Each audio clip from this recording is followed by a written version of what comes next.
que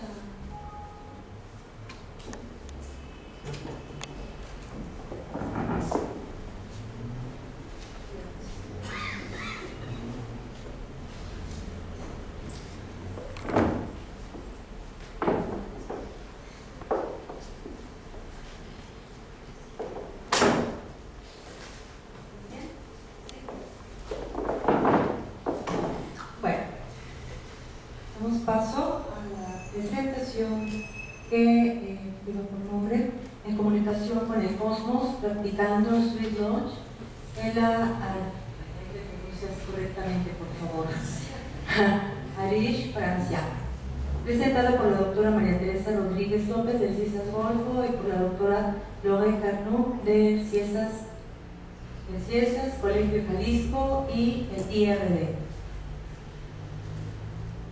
Algunas notas acerca de su currículum, de cada una de ellas, una síntesis curricular breve. La doctora María Teresa es doctora en antropología por la UAN Iztapalapa, profesora investigadora del CIESAS Golfo, miembro del Sistema Nacional de Investigadores desde 1998 y ha realizado investigaciones relativas a procesos migratorios, organizaciones ceremoniales y relaciones interétnicas. Actualmente analiza la conformación de nuevas espiritualidades indígenas entre nahuas y mazatecos de Veracruz y Oaxaca en el marco del proyecto Translocalización de las religiones indoamericanas junto con el Colegio de Jalisco, un proyecto junto con el Colegio de Jalisco y el IRD. Lorraine Carnot es doctora en Sociología por la Universidad de París y Diderot, donde defendió su tesis sobre la construcción de la identidad cubana desde las prácticas cotidianas y el sentimiento de pertenencia a un imaginario nacional revolucionario. Realizó su trabajo postdoctoral sobre procesos de resignificación en la santería cubana desde el pensamiento New Age. Actualmente colabora en proyectos de investigación y capacitación enfocados en la introducción de la perspectiva de género en las políticas públicas locales. Con la palabra.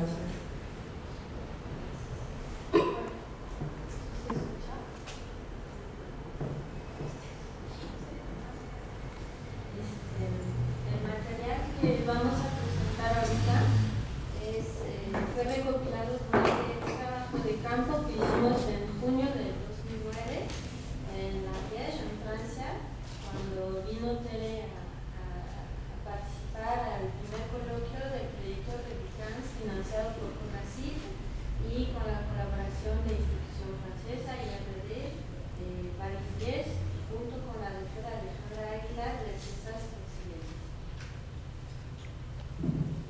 Gracias. Dice un proverbio Sioux: solo después de que el último árbol haya sido cortado, solo después de que el último río haya sido envenenado, solo después de que el último pez haya sido capturado, solo después ustedes se darán cuenta de que el dinero no puede ser público. Desde el principio del siglo XX en Estados Unidos empezaron a difundirse algunos rituales indios como la Snake Dance Obi, por ejemplo, atrayendo a un público variado que incluía periodistas, artistas y etnólogos.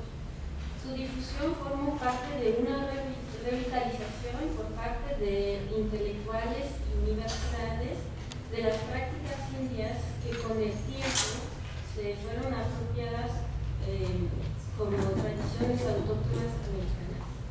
Si bien en los años 20 y 30 la espiritualidad indígena del norte fue relativamente aceptada en determinados círculos de la sociedad angloamericana, sería solamente hasta la década de los años 60 y 70, cuando la irrupción de la contracultura, que se marcó un mayor interés por la indianidad y por el registro de un orden espiritual fundado en vínculos con la tierra y el respeto por la naturaleza. Las tendencias New Age a principios de los años 80 acentuaron la exaltación de determinados aspectos de las culturas indias, enfocándolas hacia su aplicación como terapias alternativas, por ejemplo, tales como las prácticas sudatorias, el uso de plantas medicinales y las curas chamánicas, también la búsqueda de visión como parte de un desarrollo personal. De hecho, estas prácticas se fueron uniendo a otras, formando el conjunto que se fue llamando New Age y que ha sido calificado también por los estudiosos de los nuevos movimientos religiosos de self-religions.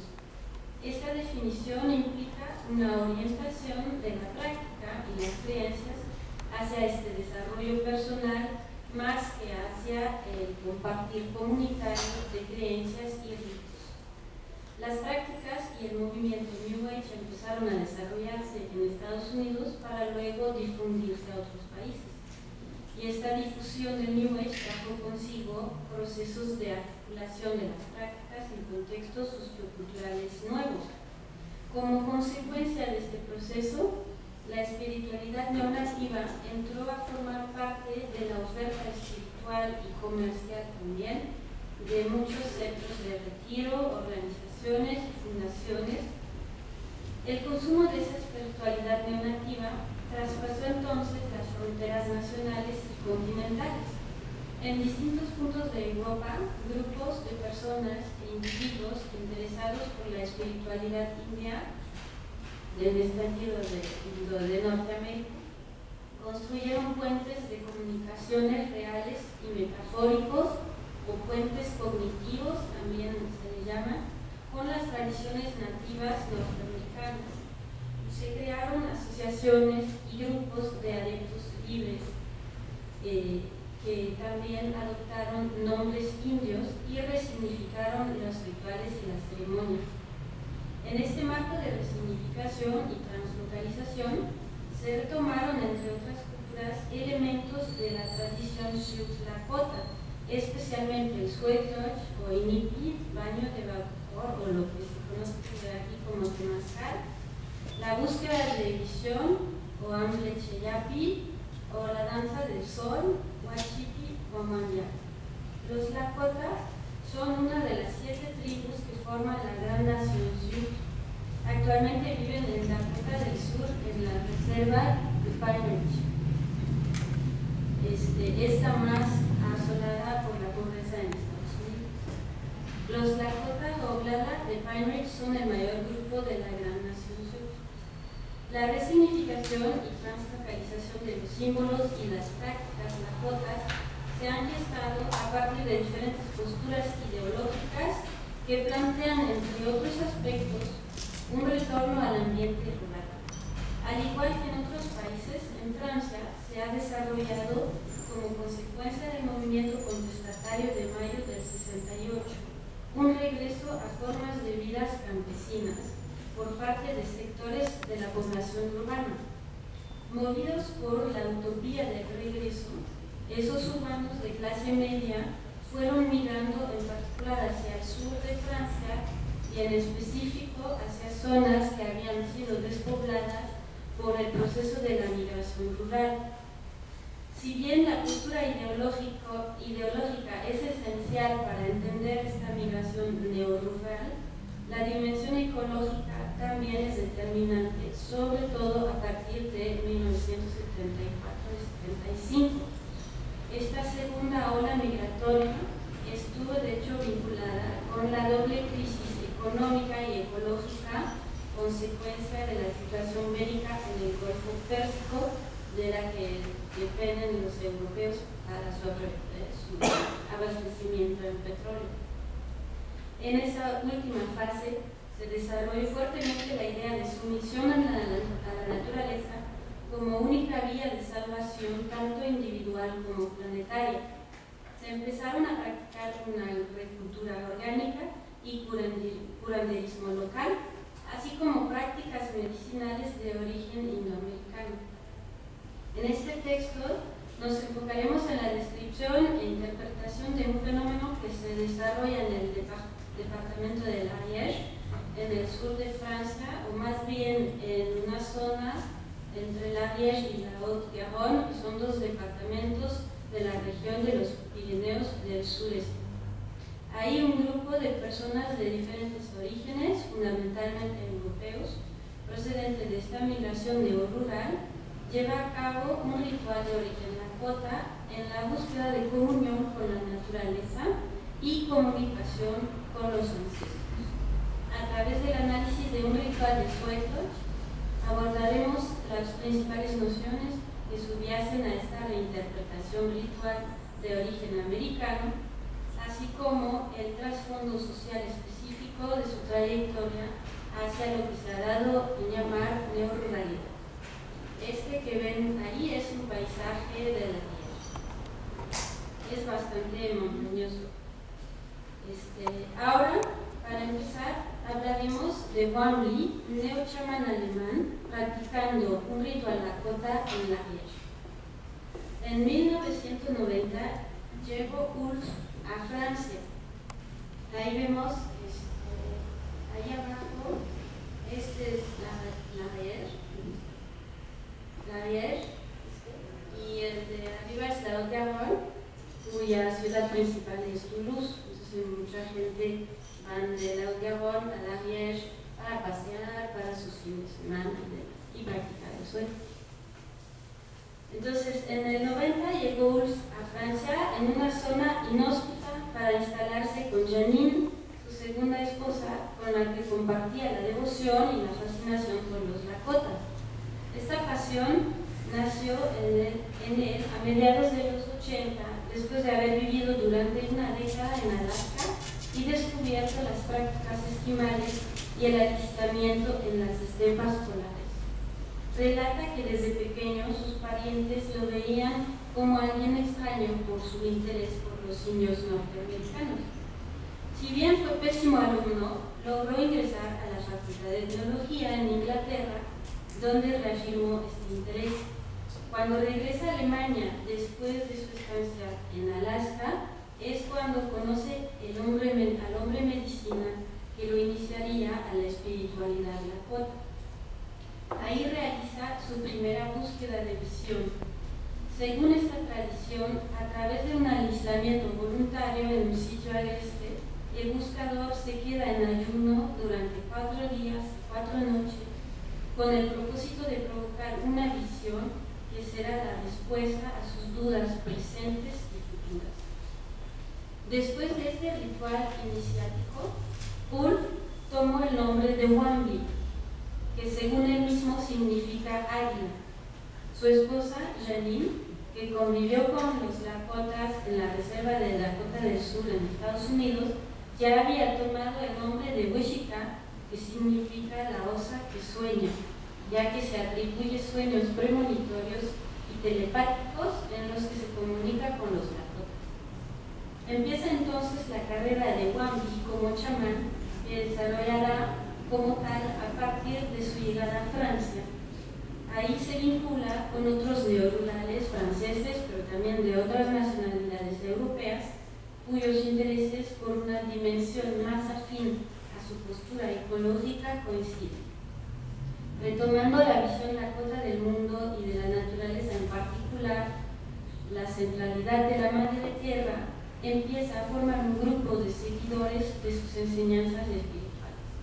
El grupo en cuestión son residentes de la zona Ariège-Haute-Garonne y algunos de la ciudad de Toulouse, pero todos confluyen en el mercado orgánico del pueblo medieval de Montbrun-Bocage, ya sea como vendedores o consumidores, y todos participan del movimiento ecológico local.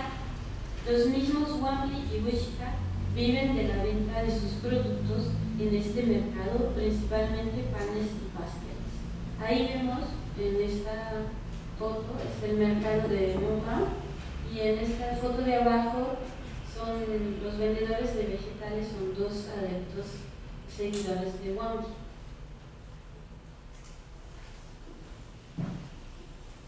Bueno, ahora pasaremos a describir muy brevemente el ritual Sefloch relocalizado. El Inipi Lakota es una ceremonia de purificación. Se realiza en una edificación baja y redonda, hecha de ramas de la flora local, con un orificio en el centro donde se colocan piedras calentadas al poco tiempo en el fuego ceremonial. Sobre las piedras se colocan hierbas aromáticas y agua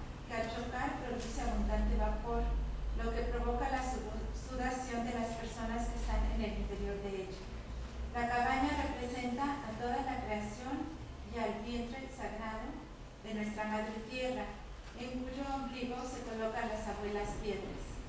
De forma más o menos periódica, alrededor de una vez al mes, Wampi promueve la realización de un encuentro con el grupo de sus allegados para llevar a cabo el ritual de Seth Lodge de acuerdo con los principios lakotas. Generalmente el evento se efectúa un día sábado o excepcionalmente después de que alguno de ellos efectuó una búsqueda de visión. Previamente, Wampi se hizo cargo de cortar la leña para encender el fuego sagrado y poner a calentar las piedras, llamadas las abuelas en la cosmovisión lakota. También tuvo que limpiar el terreno en la campiña donde se levanta la edificación para el baño. A medida que los participantes van llegando al lugar de reunión y mientras se calientan las piedras, cada uno de ellos va elaborando un cordón al que se anudan 16 pequeñas bolsitas cuadradas rellenas de tabaco. Estas son de diferente color de acuerdo al grado de iniciación del participante. Rojo para los principiantes, o azul, blanco, negro o amarillo para quienes han avanzado más en esta práctica y sus implicaciones. Dichas bolsitas en un principio se colocan en el techo del inipi por la parte exterior y simbolizan los deseos de quienes tomarán el baño de vapor. Después se colocan dentro del inipi una vez que empieza la ceremonia. Cada participante debe llevar también una bolsa de tabaco, elemento ceremonial muy importante para las tribus indoamericanas. El paquete de tabaco se coloca en un altar que se encuentra ubicado entre la cabaña y la hoguera. El altar se compone de un cráneo de res, un poste con puntas de aves rapaces de la región y ramas de los árboles con los cuales se construyó la edificación. Ahí se encuentra también el tambor y la pipa que se usarán posteriormente. Las mujeres que tomarán el baño deben usar un vestido que les cubra hombros y piernas y no estar en sus días de luna, es decir, no tener la menstruación. También se pide abstinencia sexual y de consumo de alcohol y drogas durante 2 días antes de la ceremonia. Una vez dentro del inipi, Wampi y Wishika, su esposa, se colocan cerca de la entrada mientras los demás se ubican en círculo alrededor de las piedras. La persona que guía el inipi, o sea Wampi, cuenta con un asistente que goza del privilegio o cargo ceremonial de introducir las piedras calientes en el pequeño recinto durante 4 ocasiones en momentos muy específicos del ritual. Se trata de uno de los discípulos del chamán. Él coloca las piedras en el centro y Wampi esparce agua sobre ellas. Una vez realizado este procedimiento y con todos los asistentes dentro, que en el caso que nosotras participamos éramos 7 personas, se cierra la puerta del inipi, misma que consiste en una cortina hecha de cobijas, y comienza la ceremonia. Antes de regar el agua por primera vez sobre las piedras calientes, el chamán pide a cada uno de nosotros que expresemos nuestros motivos para estar en esta ceremonia. Invoca a Wakantanga, el gran espíritu, y pide su ayuda y protección para el episodio ritual que está a punto de comenzar. El calor se intensifica gradualmente, acompañado por el tañido del tambor, tocado por Wampi, y los cantos en la kota interpretados por Wishika. El vapor inunda el pequeño recinto y los asistentes empezamos a sudar abundantemente. El aroma de las hierbas, el calor y la atmósfera ritual producen una cierta alteración de la conciencia. Pareciera que se trastoca la noción del tiempo y transporta a todos a un estado de profunda introspección que en algunos casos llega a transformarse en una especie de trance. En cierto momento, el calor y la potencia mística son tan intensos que algunos participantes lloran, cantan o gritan soltando tensiones y emociones acumuladas. Se realizarán 4 rondas en las que se abre la puerta para introducir más piedras calientes y permitir por unos instantes la entrada de aire fresco y luz. En cada ronda se invoca uno de los 4 puntos cardinales y se emiten discursos y cantos ceremoniales. En la primera apertura se invoca al oeste, en la segunda al norte, en la tercera al este y en la cuarta y última al sur. Cada uno de estos puntos tiene un significado específico en la cosmovisión lakota. Después de cerrar la puerta se riega nuevamente agua sobre las piedras y continúan los cantos en la cota y el toque de tambor. El lugar queda cubierto nuevamente por una gran nube de vapor. La apertura de la segunda puerta es considerada como la puerta de la sanación. En este intervalo, cada uno de los presentes puede expresar sus problemas específicos y pedir por su solución. Se cierra nuevamente la puerta, se vierte más agua y otra vez se intensifica el calor.